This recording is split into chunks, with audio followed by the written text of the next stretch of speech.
talk about some of the new products that Mossberg has coming out with, because I've been on a couple of Mossberg events fairly recently, both at Gunsight in Northern Arizona, and there's a lot of cool stuff that you guys have come out with recently. Just give us a little sampler of some of the new firearms that Mossberg has. Well, I think the most recent one that's really got people talking is our 990 Aftershock.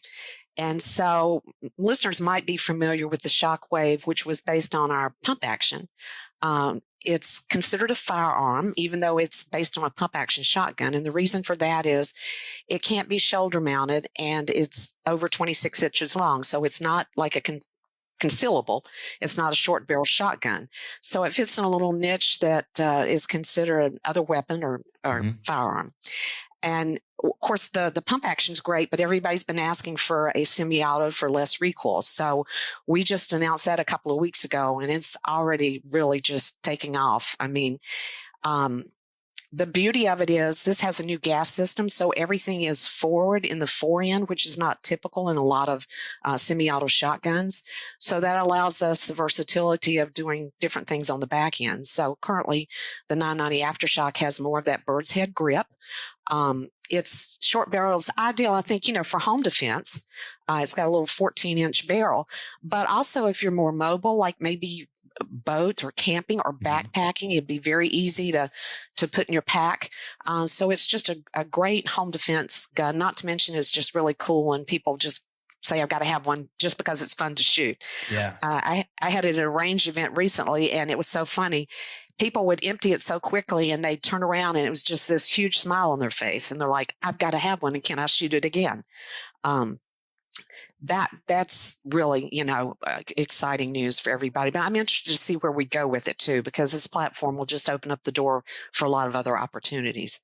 The other one that kind of is a little bit of a sleeper, but I think is really kind of missing the mark, people not appreciating it, is the new rotary safety selector gun. So it's the 590R and the 590RM.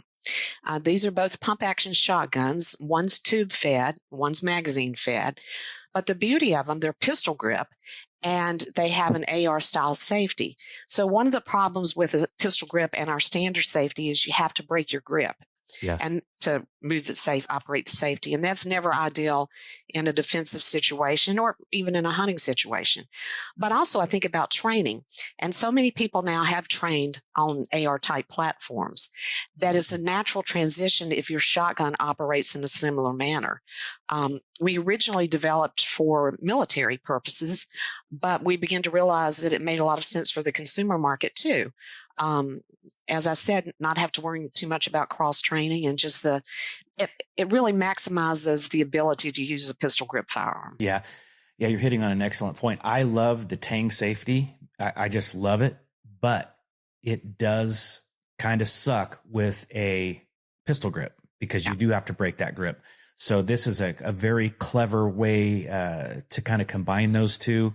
I got some trigger time on those at Gunsight and was amazed. And it's one of those things that you think, why didn't someone think of this before? Why hasn't this been done before? It makes so much sense, especially like you said, given the popularity of AR-15s and people's familiarity with manipulating that selector switch. And it's just makes perfect sense. Might have required a little bit of engineering to make that happen. So that may be why it didn't Yeah, I can imagine. come along so quickly. Yeah, it's not just your magic wand makes it happen. Yeah, there's a lot of engineering that goes into it. So no, a lot of cool offerings. Another thing too that people who may not be super familiar, not really hardcore shooters, they're still a little surprised that Mossberg makes pistols, but Mossberg makes some really good pistols. Matter of fact, I'm writing about the MC2C right now for an article, and that's been out for a while, but it's a great gun, and so is the compact or the subcompact version of it. Right. So red dot ready, very slim pistol, easy to shoot.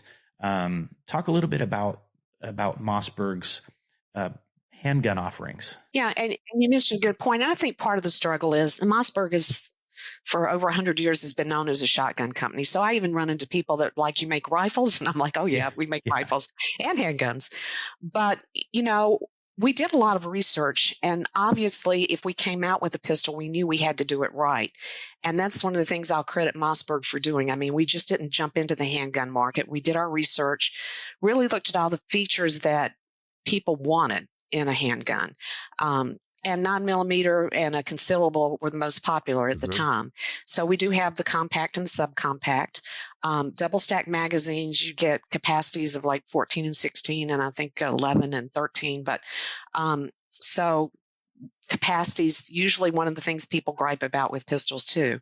I love the fact that it has a nice flat face trigger, has a good clean break. The ergonomics of it are what I'm really impressed with. Before Mossberg got into pistols, I bought quite a few and ended up selling quite a few because they just didn't fit my hand comfortably. But I think the ergonomics and the way we've designed it, it fits a wide range of people's hands comfortably. Yeah, the grip is pretty thin, so it's easy to get, establish that really good shooting grip. And you touched on, we actually did the optic cut right on top of the slide, so you can mount that red dot optic low, and that's been life-changing for me. Being older and having a little bit of aging eyes, putting a red dot was really critical for me to become a better shooter. The safe takedown system, that's one of the things too. I'm not a real techie person, and I laugh and say, if I can take this gun down and clean it, then it's pretty simple. And not only is it simple, but it's really safe. The gun has to be empty, magazine dropped. That's an important feature, especially for a new shooter, but really for anybody. I had a friend of mine who's a very experienced. He was a SWAT guy, and he went home, and he had a pistol that you had to press the trigger in order to disassemble. Which, I mean, I've had a lot of pistols like that, and everything's always been fine. But there was a moment of inattention, and next thing you know, he put a 9mm round through his hand, and he recovered really well. Fortunately, got full use out of the gun. But yeah, anytime you have a safe action pistol where you don't have to pull the trigger to take it apart, it's a good thing, especially for people who are less experienced. But going back to the red dots, Linda, I was a pretty early adopter of red dot sights, especially for pistols. But back then, my eyes were still really good. Yeah. But as time goes on, and I would say it was really close to about 50, where it was a noticeable difference. And it was one specific incident. I was at the range. I was doing a test on a pistol with iron sights for accuracy for an article.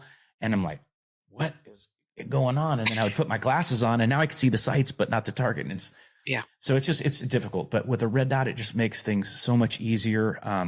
We've had red dots on carbines forever, and shotguns. It's a relatively new thing. With handguns, as you know, you can't find a handgun manufacturer that doesn't have an optic cut slide. You know what I mean? Because everybody wants that. And I think that a lot of people who were initially very reluctant to depend on a battery operated aiming device are now starting to see, 50,000 hours, a lot of these dots have.